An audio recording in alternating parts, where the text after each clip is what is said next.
Welcome. Department of Collegiate and Technical Education, and this is about LMS, Learning Management System, an online education system by Government of Karnataka.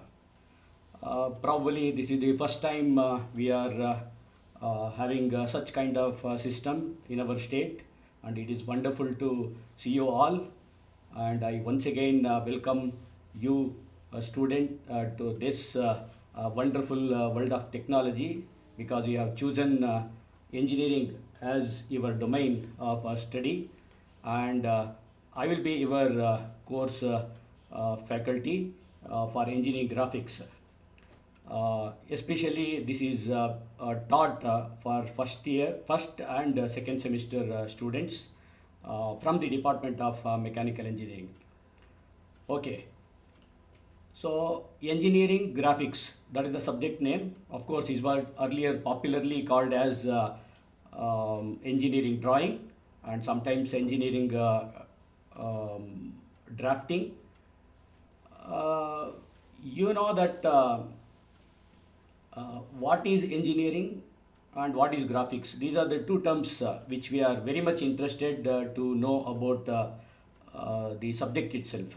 Engineering is simply creating something. The people or the person who creates a thing for the usage of the human being, it can be called as engineer. Of course, they apply scientific principles which are proven already. What is graphics? Graphics is data in terms of pictures. Okay, so we deal with the textual data, alphanumerical data, special symbols, etc., etc. So that is very difficult to understand. You have to read, understand. Sometimes you may not get the meaning, etc. But even without any language barrier, so if anybody is shown a graphical picture, or simply through graphical elements, so anybody can able to understand the message. So what we do here, graphics we use as a communication medium. Okay, so it's a way of communicating our intent to the other people. So engineer has to communicate, so what has to be produced or manufactured to the people who are in charge of that production. So that is why engineering graphics plays a major role, so in engineering domain. Uh, what we do is we try to understand, looking at this picture, what is this engineering graphics or drawing. So on the left hand side you can see a scenery. So if I ask you to figure out what is the definition, what is the meaning, or what you get really when you look at this picture, so everybody will have their own thought, and they may define. Of course, if I say one word, then probably somebody may say sunset, and somebody may sunrise, or the bird looking at sunset, etc. Or probably even the smallest possible visualization in that is birds are flying, a river is flowing, like that. So there is no one single definition uh, for this picture. So it is abstract in nature. Such kind of drawings or graphics are always called as artistic drawing. But being engineers, are we interested in such pictures? Of course not. Personally, somebody may be interested, but technically speaking, as an engineer, I may not be interested to that. Or for that sake, anybody. Just look at the right side. So whatever the picture is shown here. So it's a rectangle and a circle. If I say these are the two views of the same object, can you guess the object in question? Then somebody may immediately get the answer as a cylinder. So that means the visualization capacity is really good with that person. So how can you say that this is a cylinder? So if you keep a cylinder on its base, that is circle, and then visualize in such a way that lateral surface is seen, I mean it is in front of your eye, then what you can see is not the cylinder but the rectangle. so having a height 30 mm or any unit for that matter. And if you visualize from the top, so it is seen as a circle. But these are the two views of the same object, so which is in question here, which is nothing but the cylinder. So this is the kind of drawing we need. So the shape is definite. Rectangle is always rectangle, and circle is always circle, and it is having 20 dia and having 30 mm height, like that. So that means both the shape and size are definite in this case. That means, so the definite shape and size will define the object. That is what we need, because when we want to build something, when we want to produce something, when we want to create something, so we have to define in specific terms, and that has to be communicated to the other person who is in manufacturing. Then how to understand, how to create such drawings? So we need to understand a concept called a projection. So we have all seen movies which are being projected over the screen. So we enjoyed every bit of it. Probably the same projection principle is also being applied. That is why I say this is the most wonderful subject in engineering. So, and of course every department students also will study this kind of this particular subject. So we need to understand projection. So projection. So these are the two words which actually make up the projection. Pro means forward, and ject, of course, ject means throw. So what are you throwing forward?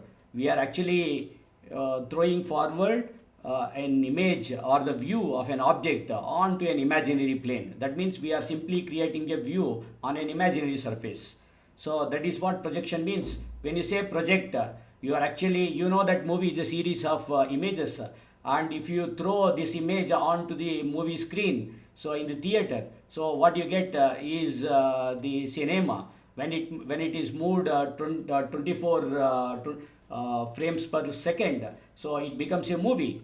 So it exactly like that. So then how many different types of projection, and what are we going to use in our course of study? So there are basically two projection systems. One is perspective and the other one is orthographic. To understand this, so we need to imagine ourselves as an observer and an object. Okay, so you just look at the left hand side picture, that is a perspective projection, and you know that we could able to see the object because the light rays get reflected, and it forms an inverted image on the retina passing through the lens of our own eye, and that is how we could able to see the object. What if an imaginary plane, a plane of projection, so is inserted somewhere between the observer and the object? Then you see wherever these the light rays or the visual rays, they are also called as projectors popularly in this particular engineering drawing or graphics. So you just join all the dots, all the points at which they pierce the plane of projection, which is imaginary. What you get is a distorted view or an image of the object in question. Whatever we see, this might be 2D, this might be sometimes you can even see some side portion of the object. So here we could able to see because the observer is standing exactly in front of the. So but what we get is a distorted image. But this is a very popular projection system. Normally this is used by architect engineers, but we don't want the distorted image. So what we want is the true shape and size. So then what do we do? So just consider the next picture. So wherein you just see there is everything is same, but the rays or the projectors are simply becoming parallel. So earlier they were converging at the eye of the observer, but here the rays are parallel. So what makes these rays are running parallel to each other? Simply if you assume yourself at infinite distance, so or any observer is at infinite distance from the object to be visualized, so then all the rays will travel parallel to each other, hoping that they meet somewhere at a point, but it will never happen, of course. That is the one of the aspect of parallel projection, which is also called as orthographic popularly. Here you see the image, this image. So what you get on the plane of projection is true shape and true size. This is exactly what an engineer needs. So that is why orthographic projection, which is also popularly called as parallel projection, is obtained by assuming the observer at an infinite distance and placing the imaginary plane somewhere in between the observer and the object. But anywhere, it does not make any difference whether you place the plane of projection nearer or the near to the observer or nearer to the object. So it will give you exactly what the object is. So this is exactly what is needed from the engineering perspective. So that is why we adopt this orthographic projection system in our entire course of study. So how many different views can be obtained? You know that orthographic is also called as multi-view drawing because you can actually stand in front of the object what you are visualizing and get the view, and that can be called as the front view. And you can also visualize from the top. You need not actually go to top and then visualize. It is just imaginary position. So go to the top and then visualize from the top, and what you get is the top view. And then similarly from the right side, from the left side, so which are also very prominent. Normally three views are taken: front, top, and then either right or left side. But sometimes, so in extraordinary cases, you may require a bottom view or a rear view where the complex object is being visualized. So this is actually the entire basis, the setup, the things which are actually considered. So before you start, exploring the possibilities of this engineering graphics. So of course, okay, the imaginary things are done, and then what principle has to be applied and how to visualize, everything is fine. But how shall I draw? So when you want to draw something, so you need to know the fundamentals of using the instruments.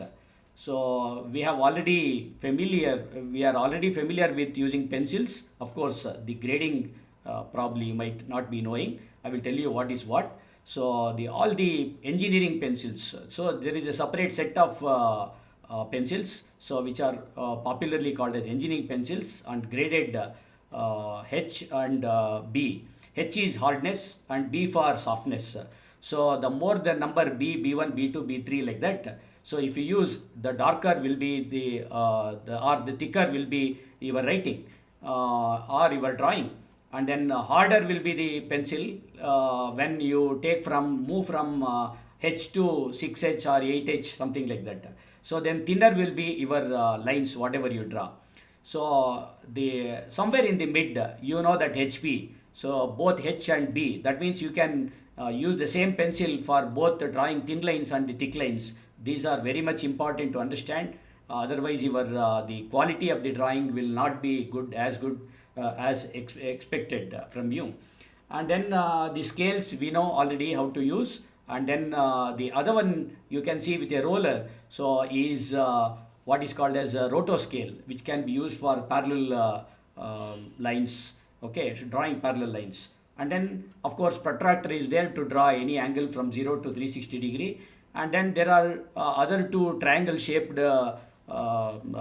items which are called as set squares. So the 30-60 degree set square. So these are earlier they were used very popularly, but nowadays you may not use. Of course, even mini drafter, the other instrument which is used by a few colleges, but we don't use under VTU because you come under VTU. So the other one is 45 degree set square. So if it is required, you can buy them and then start using that. So any combination of 30-60 and then 45 degree. So you can actually get by these two instruments.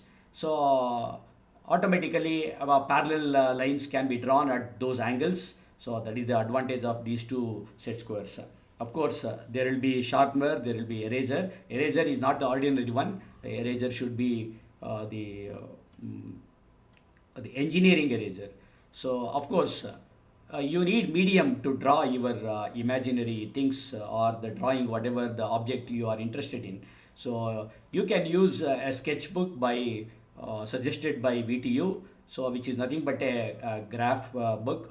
So 10 mm is equal to 1 unit. That is how it is divided. Of course, the 10 mm is not exactly 10 mm in case of isometric, because there will be different kinds of graph sheets. Later we discuss that. Or else you can even use unruled or a drawing book which is of A4 size. Normally we adopt only A4 size. And here is a question bank on the right bottom corner. So suggested or published by VTU. Or else you can use any drawing book written by any popular author like A.R. Gopalakrishna or N.D. Bhatt or whoever it is. So these are the basic requirement before you start exploring your drawing skills. So we move on to next. This is but you may say how to draw and what standards, what principles. These are very very important. So we use only A4 size sheet, which is 210 by 297 in a portrait mode. And if you alter this and reverse it in a horizontal mode, which is also called as landscape mode, it is 297 by 210 mm. It's all these dimensions are in mm only. We use only mm. So we don't use inches or centimeter like that. So be mindful about the unit. So that is millimeters. Okay, but you need not mention, because I have not mentioned here mm like that. So it is understood that all dimensions are mentioned in mm only. Then there is another term called scaling. I mean, whether you are drawing exactly the same, whatever the dimension that is actually object is, exactly you are mentioning that. But in all cases it may not be possible. Sometimes the object might be too big. For example, plan of a building. So it is 30 feet by 40 feet or 50 feet by 80 feet like that. How can you incorporate in a small A4 size sheet? Or if you are actually drawing in the internal parts of the a watch, then that is also not possible, because you have to blow up the size, otherwise you may not be able to visualize. Then what we use as the reduced scale or enlarged scale. So then, so different varieties of scales, but the objects what we deal, of course they are all real world. What we use here or what we deal here is only full scale objects. So that is why no need to worry about the scaling over here. Being a mechanical engineer, if you move on to the third semester, probably you may encounter different types of scales. Okay, so you need to understand in this course, because an idea or thought comes to your mind first. So you may not, at every point of time, you may not have all the instruments, all the medium to chalk down your idea. So the idea should always be sketched. So wherever you go or wherever you are, so then you should be very familiar with manual sketching. This is a very powerful the capacity of an engineer. So of course, which is being neglected because of the CAD system. I don't think CAD system will really improve your thought or sketching skills. Of course, they may enhance the sketching and dealing with the sketch, but definitely the manual sketching is an important quality of an engineer. So there are various types of lines you must understand. Construction line, center line, or hidden line, continuous line. So there are a lot of visible. These lines are applied to various situations. So we'll talk about all those things probably in the some other session. And then how to draw a horizontal line. Always you should move from left to right. So you have to keep practicing until you get a uniform continuous line, whatever the type of the line. And then how to draw a vertical line. You have to move from a point to a point which is downside. Similarly, how to draw a circle, how to draw an ellipse by drawing some construction lines as a square or a rectangle like that. So you can see a few examples over here, from simple to complex, from line to something, a mechanical part which consists of a circle, a rectangle, a chamfered, nothing but at any line at inclined position like that. So anyway, so this will be taught in the lab. So don't worry about all these things. You will have a lot of practice sessions. So I hope this seems to be very interesting. I assure you that this course is going to be very wonderful course, and you will remember for your lifetime. Of course, it will be useful for your lifetime, whatever the engineer you are, whatever the domain you have chosen. So anyway, so thank you for being here on the LMS and listening to me and getting to know what is meant by engineering graphics. Thank you one and all, and I thank the authorities for giving me this opportunity to showcase my experience with the subject, so on an online course. Thank you.